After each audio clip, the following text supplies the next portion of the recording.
اشرب. لا حول الله. اشرب. هات ميه هات ميه هات ميه هات ميه. كلنا شفنا طبعا الفيديو اللي انتشر امبارح بتاع العريس، عريس أسوان اللي توفى امبارح في فرحه. الناس بتتكلم كتير، سكتة قلبية، مجهود زيادة من الفرحة. المهم السبب واحد اللي بيخلينا احنا نتعلم ونعرف كويس قوي ان العمر في لحظة. في البداية طبعا ربنا يرحمه،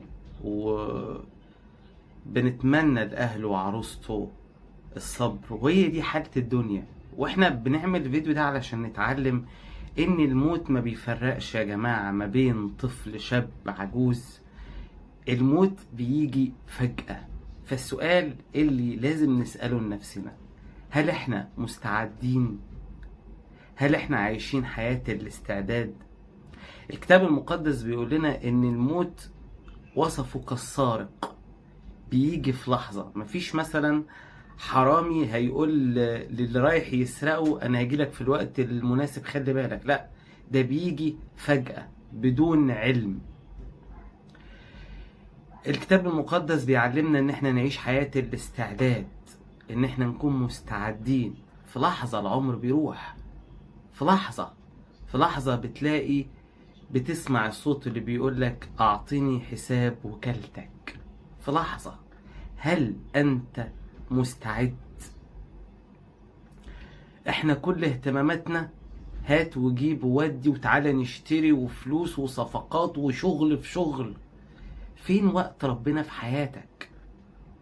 فين الكنز اللي حوشته في السماء؟ حوشت فلوس، حوشت ذهب علشان الذهب بيعلى وبيوطى وتقدر تستثمر فيه. طيب مكانك الابدي فين؟ مكانك الابدي فين؟ انا من الناس اللي لما شفت الفيديو اتعظت.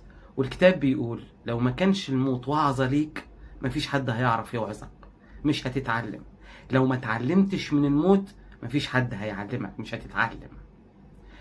في النهاية بنتمنى من قلبنا الصبر لأهله وعروسته، وربنا يرحمه.